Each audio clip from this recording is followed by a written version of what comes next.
Selamat pagi adik-adik semua. Selamat berjumpa kembali di tahun baru, tahun 2021. Pelajaran pertama pada tahun ini adalah asam basa.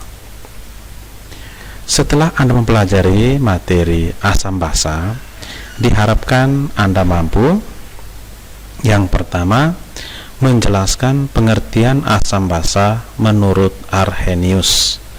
Yang kedua, membandingkan kekuatan asam basa. Yang ketiga, menghitung pH larutan asam basa. Yang keempat, menjelaskan pengertian asam basa menurut Bronsted-Lowry. Yang kelima, menentukan asam basa konjugasi. Yang keenam, menghitung konsentrasi larutan asam basa pada reaksi netralisasi. Nah, kita lihat yang pertama. Larutan asam mempunyai rasa asam dan bersifat korosif terhadap logam. Jadi kalau kena logam, pasti logamnya bisa berkarat. Sedangkan larutan basa mempunyai rasa sedikit pahit dan bersifat kaustik. Kaustik itu ada rasa kalau pegang di tangan, kalau seperti sabun itu rasanya licin, berarti itu bersifat basa. Menurut Svante Arrhenius, penyebab sifat asam adalah ion H+, sedangkan penyebab sifat basa adalah ion OH-. Jadi, jika larutan asam dilarutkan ke dalam air, dia akan menghasilkan ion H+, sedangkan larutan basa jika dilarutkan ke dalam air akan terurai dan membentuk ion OH-. Kekuatan asam basa adalah ukuran kemampuan terionnya molekul asam atau basa saat dilarutkan dalam air. Nah, kita lihat yang pertama, asam. Asam itu terbagi atas dua, yaitu asam kuat dan asam lemah. Asam kuat adalah asam yang dalam air terionisasi sempurna. Contoh, HCl akan terurai sempurna menjadi H+ dan Cl-. Tandanya di sini panahnya cuma satu, yaitu panah ke kanan. Atau H2SO4 terurai menjadi 2H+ ditambah SO4 2-. Sedangkan asam lemah adalah asam yang dalam air akan terionisasi sebagian. Nah, ada contoh di sini. CH3COOH akan terurai menjadi CH3COO- tambah H+. Namun, CH3COO- tambah H+ bisa membentuk CH3COOH. Jadi di sini panahnya bolak-balik. Ini artinya dia asam lemah. Kalau panahnya cuma satu ke kanan, itu berarti asam kuat. Kalau panahnya bolak-balik, berarti dia asam lemah. Nah, ilustrasinya adalah di sini. Kalau HCl dilarutkan ke dalam air, maka di dalam air itu hanya ada H+ dan Cl-.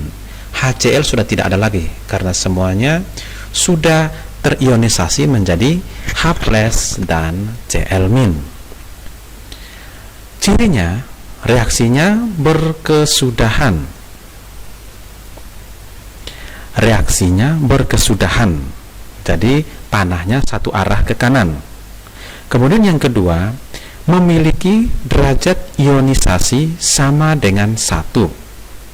Kemudian yang berikut, tetapan asam atau Ka-nya bernilai tak terhingga. Sedangkan untuk asam lemah adalah di sini, jika CH3COOH dilarutkan ke dalam air, maka masih ada 3 spesies yang ada dalam air, yaitu ada H+, ada CH3COO- dan ada juga CH3COOH yang belum terurai.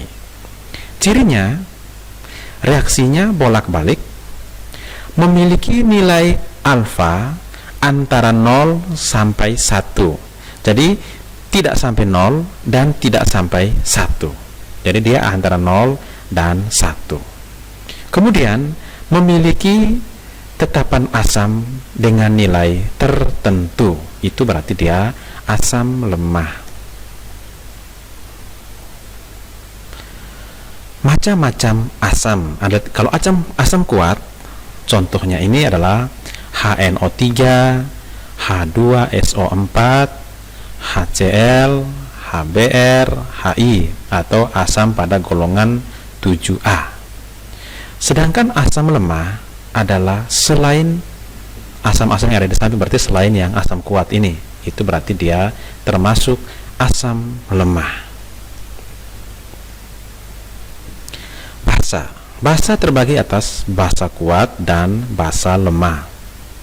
Basa kuat adalah basa yang dalam air terionisasi sempurna. Contoh, NaOH terurai menjadi Na+ dan OH-. Jadi OH- ini yang menentukan basanya. Atau BaOH 2 kali terurai menjadi Ba2+ dan 2OH-. Kemudian ada basa lemah. Basa lemah dalam air akan terionisasi sebagian. Contohnya NH4OH terurai menjadi NH4+ dan OH-. FeOH 2 kali terurai menjadi Fe2+ dan 2OH-. Jadi di sini yang basa kuat itu NaOH dan BaOH 2 kali, sedangkan contoh basa lemahnya adalah NH4OH dan FeOH 2 kali. Ilustrasinya Anda lihat di sini. Jika BaOH 2 kali dimasukkan ke dalam air, nah ini ada salah ketik sedikit, seharusnya dia menjadi Ba2+ dan 2OH-. Cirinya reaksinya berkesudahan atau satu arah ke kanan. Kemudian derajat ionisasinya sama dengan 1. Kemudian tetapan basanya tak terhingga. Sedangkan untuk basa lemah, cirinya reaksinya bolak-balik. Memiliki alfa antara 0 dan 1. Memiliki nilai Kb dengan nilai tertentu. Nah, di sini kalau FeOH 2 kali dilarutkan ke dalam air, Anda akan lihat di sini masih ada 3 spesies, yaitu ada Fe2+, ada juga OH-, dan juga masih ada FeOH 2 kali yang belum terurai. Nah, di sini kita lihat macam-macam basa. Ada basa kuat dan ada basa lemah. Basa kuat contohnya itu basa dari golongan 1A itu LiOH, NaOH, KOH, RbOH, CSOH. Kemudian ada basa dari golongan 2A, contohnya CaOH 2 kali, SrOH 2 kali, dan BaOH 2 kali. Ada kecualinya, yang lemah itu adalah BeOH 2 kali dan MgOH 2 kali. Nah, basa lemah selain basa yang di samping itu, contohnya misalnya NH4OH, atau yang bagian bawah ini BeOH 2 kali, NgOH 2 kali, AlOH 3 kali, itu termasuk basa lemah. Nah, kita lihat sekarang derajat keasaman. Derajat keasaman adalah ukuran untuk menentukan tingkat keasaman atau kebasaan suatu larutan. Skala derajat keasaman biasa disebut dengan nama pH. Suatu larutan dinyatakan sebagai berikut. Ada di sini, jika nilainya dari 0 sampai 7, jadi antara 0 dan 7 itu berarti asam. Antara 7 sampai 14 itu basa. Sedangkan kalau pH-nya pas-pas 7, berarti dia netral. Jadi kalau semakin ke bawah, misalnya dari 6, 5, 4 ke bawah, berarti dia semakin asam. Berarti antara 6 dan 5, maka 5 lebih asam dibandingkan 6. Sedangkan basa, semakin ke atas itu semakin basa. Berarti antara 8 dan 9, 9 yang lebih basa. Perinciannya, derajat keasaman atau pH asam dirumuskan sebagai berikut. Rumusannya, pH sama dengan min log konsentrasi H+. Saya ulangi, pH sama dengan min log konsentrasi H+, di mana pH itu adalah derajat keasaman suatu larutan, H+ itu adalah konsentrasi H+ dalam bentuk molar.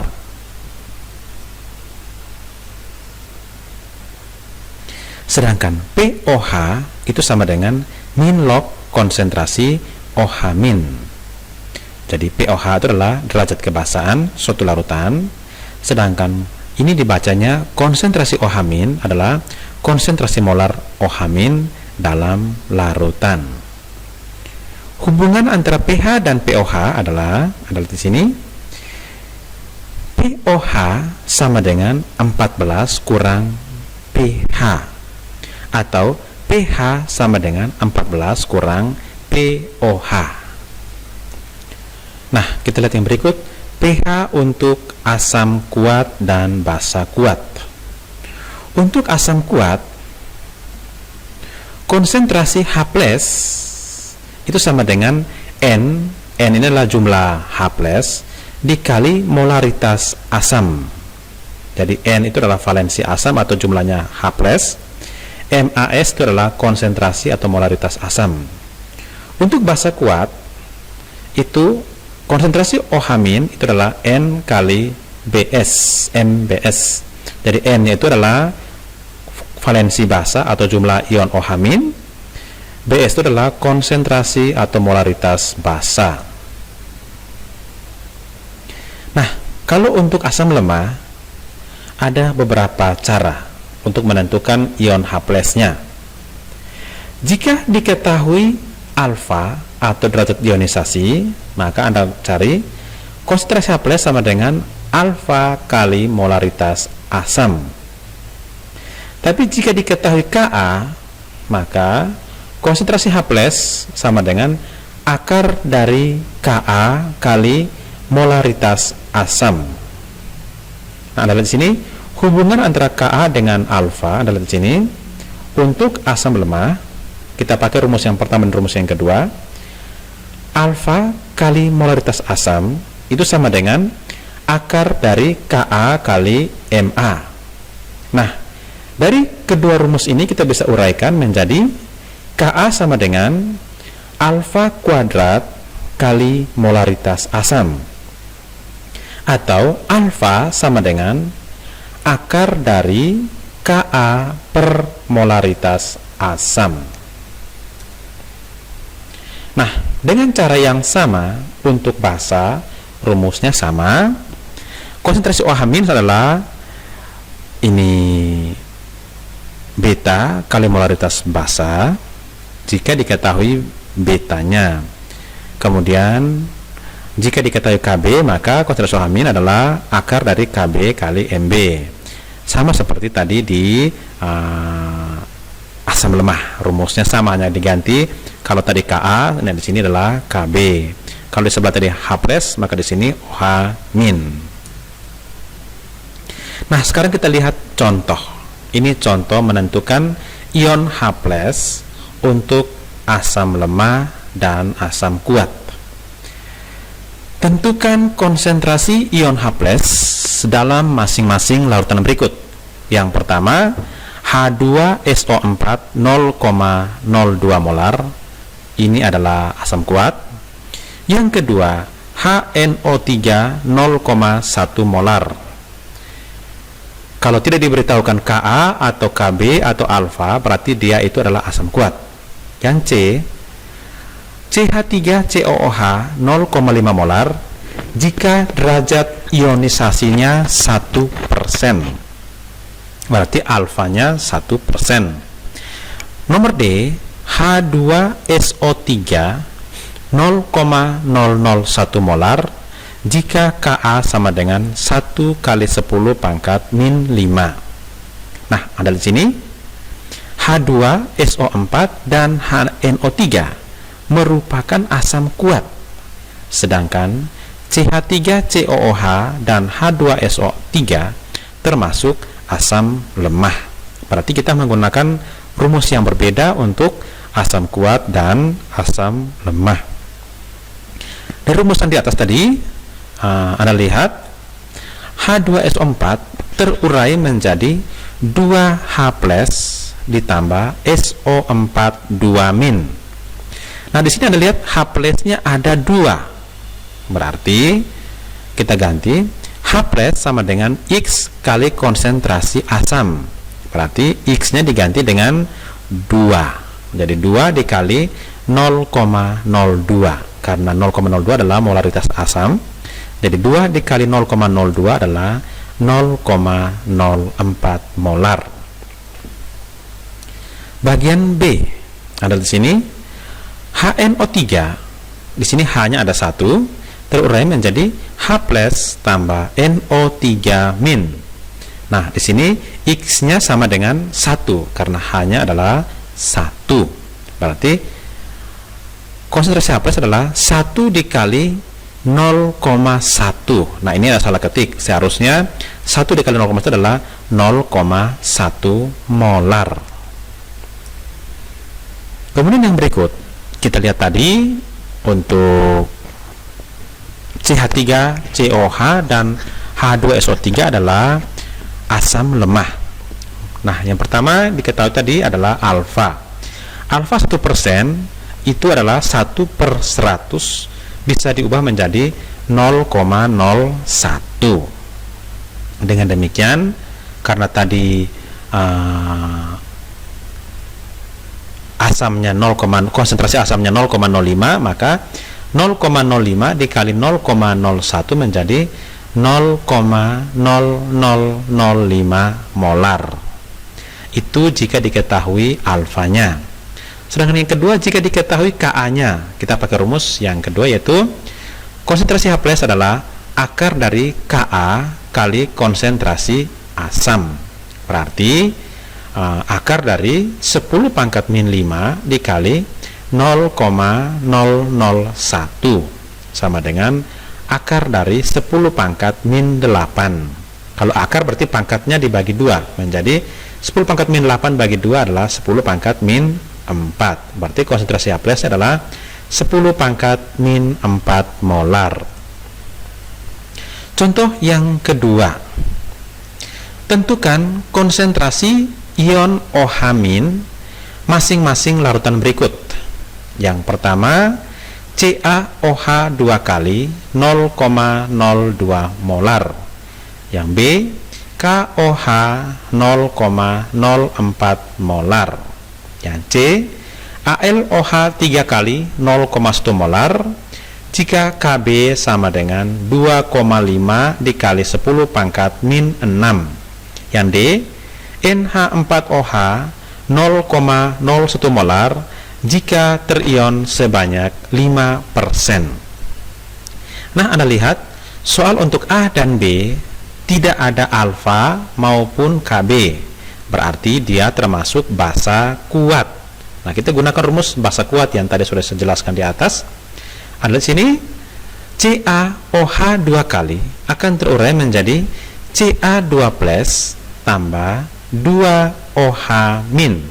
Nah, di sini OH-nya ada 2. Berarti X-nya diganti dengan 2, kemudian dikali dengan molaritas basa. Tadi di sini molaritas basanya adalah 0,02. Berarti 2 dikali 0,02 sama dengan 0,04 molar.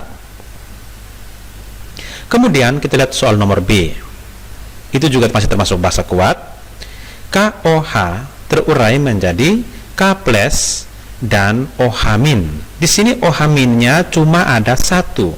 Berarti ganti X dengan 1, maka 1 dikali 0,04 sama dengan 0,04 molar. Itu A dan B adalah basa kuat. Sekarang kita lihat untuk basa lemah. Ada di sini AlOH 3 kali terurai menjadi Al3+ ditambah 3OH-.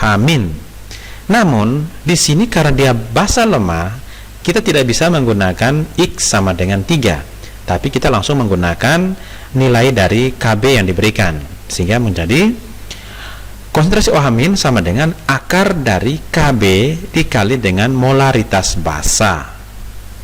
Nah, Kb-nya adalah 2,5 kali 10 pangkat min 6 kali molaritasnya tadi berapa? Anda lihat di sini 0,1. Jadi 2,5 kali 10 pangkat min 6 kali 0,1. Sehingga itu dapatnya menjadi akar dari 25 kali 10 pangkat min 8. Nah, itu kalau ditarik akar, maka pangkatnya 25 ditarik akar 5, 10 pangkat min 8 dibagi 2 menjadi 10 pangkat min 4, sehingga konsentrasi OH- adalah 5 dikali 10 pangkat min 4. Itu jika diketahui nilai Kb. Sekarang jika diketahui nilai alfa, maka tinggal konsentrasi OH- adalah konsentrasi basa dikali alfa, sehingga menjadi 0,01 dikali 0,05 sama dengan 0,0005 molar. Nah, itu cara mencari konsentrasi. Sekarang bagaimana kita mencari pH-nya, pH larutan. Nah, dari sini contoh, hitunglah pH larutan berikut.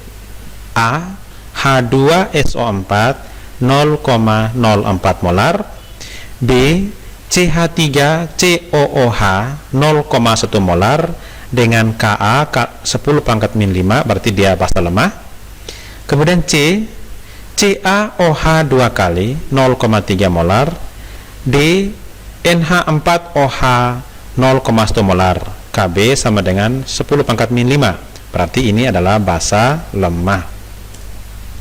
Nah, kita lihat yang pertama, H2SO4 0,04 molar. Berarti Anda buat seperti contoh yang pertama tadi. H2SO4 terurai menjadi 2H+ ditambah SO4 2-. Nah, ini X-nya sama dengan 2, berarti 2 dikali 0,04 sama dengan 0,08 molar. Nah, tadi Anda ingat rumusnya, pH sama dengan min log konsentrasi H+. Ini berarti sama dengan pH sama dengan min log 0,08. Nah, 0,08 itu sama dengan 8 kali 10 pangkat min 2. Dengan demikian pH-nya menjadi 2-nya pindah ke depan menjadi 2 kurang log 8. Terus contoh yang berikut, CH3COOH 0,1 molar, Ka sama dengan 10 pangkat min 5. Jika diberi Ka, otomatis ini adalah asam lemah. Maka kita menggunakan rumus H+ sama dengan akar dari Ka dikali molaritas asam, sehingga menjadi akar dari 10 pangkat min 5 kali 0,01. 0,1, jadi Anda salah ketik di sini, seharusnya 0,1, berarti akar dari 10 pangkat min 5 kali 10 pangkat min 1 sama dengan 10 pangkat min 6. Dengan demikian, kalau tarik akar maka pangkatnya dibagi 2 menjadi 10 pangkat min 3. Kalau ini H+-nya 10 pangkat min 3, berarti pH-nya adalah min log konsentrasi H+, berarti min log 10 pangkat min 3, berarti sama dengan 3. Contoh C, CaOH 2 kali 0,3 molar. Nah, kita uraikan, ini adalah termasuk basa kuat. CaOH 2 kali menjadi Ca2 plus ditambah 2OH min. Nah, ini menjadi 2 dikali 0,3 sama dengan 0,6 molar. Berarti POH sama dengan 0,6 sama dengan 6 kali 10 pangkat min 1.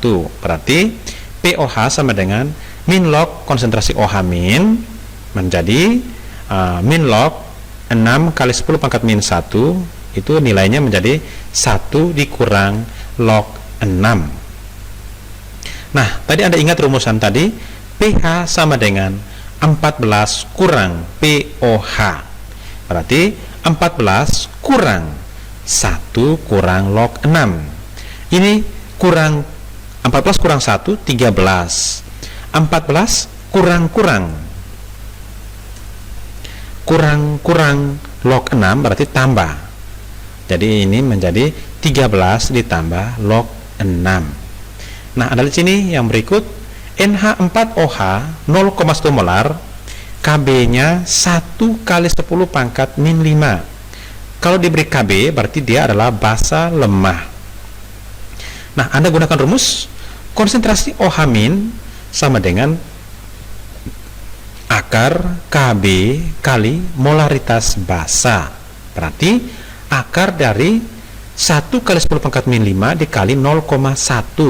Hasilnya sama dengan 10 pangkat min 6. Nah, akar dari 10 pangkat min 6 adalah 10 pangkat min 3. Berarti kalau konsentrasi OH minnya adalah 10 pangkat min 3, POH adalah min log konsentrasi OH min log 10 pangkat min 3, maka nilainya sama dengan 3.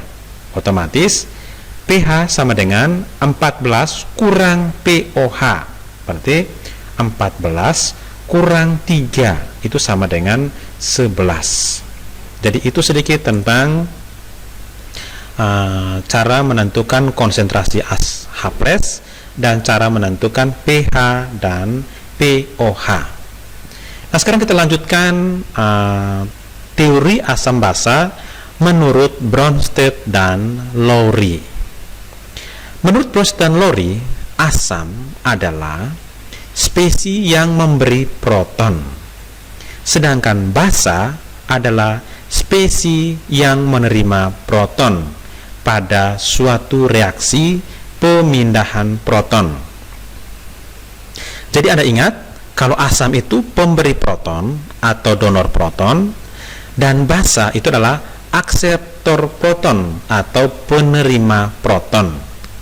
Dari teorinya itu, kita bisa menentukan asam basa konjugasi. Contoh ada di sini, Ha ditambah H2O menjadi H3O plus ditambah amin. Ada di sini, Ha disebut asam. Mengapa disebut asam? Asam itu tadi donor proton. Jadi Ha memberikan hanya kepada amin, maka H-nya itu adalah proton ya. Jadi dia berikan ini kepada amin, maka amin itu adalah basa konjugasi, dia penerima proton, sedangkan Ha-nya itu basa asam konjugasi karena dia pemberi proton. Kemudian H2O dengan H3O plus, H2O-nya basa, H3O plus-nya asam. Jadi Anda untuk mengetahui asam basa konjugasinya cukup melihat jumlah H. Mereka punya jumlah H bedanya 1 saja. Jadi kalau yang paling banyak itu asam, paling sedikit itu basa. Ada di sini H2O dengan H3O itu sama-sama O-nya, tapi H-nya beda. Satunya 2, satunya 3. Yang 3 itu asam, yang 2 itu basa. Kemudian antara Ha dengan amin, lihat di sini A-nya sama, hanya bedanya Ha itu ada 1 H, amin itu tidak ada H, berarti mereka berbeda 1 atom H. Yang paling banyak disebut asam, yang paling sedikit disebut sebagai basa. Jadi untuk hari ini saya rasa cukup dulu. Nanti kita akan bertemu minggu depan menggunakan aplikasi Google Meet untuk mengetahui apakah Anda sudah paham atau belum tentang materi asam basa. Dan jika Anda punya pertanyaan atau keluhan, nanti Anda boleh sampaikan pada saya di minggu depan. Kita menggunakan aplikasi Google Meet atau menggunakan aplikasi Zoom. Nah, Anda diminta untuk mengerjakan soal pada akhir bab ini. Jika ada kesulitan, sampaikan pada saya minggu depan. Tapi hasil pekerjaannya jangan dikumpul dulu, Anda simpan. Nanti akhir semester baru kumpul satu kali untuk bab 5, bab 6, bab 7, bab 8, bab 9, dan latihan ujian semester 2. Anda kerjakan semuanya, nanti dikumpul pada akhir semester. Dikumpul seperti yang kemarin portofolio semester 1 itu. Kita buat seperti itu supaya pulsa Anda juga jangan tersedot untuk mengirimkan tugas. Demikian penyampaian dari saya. Atas perhatian diucapkan terima kasih.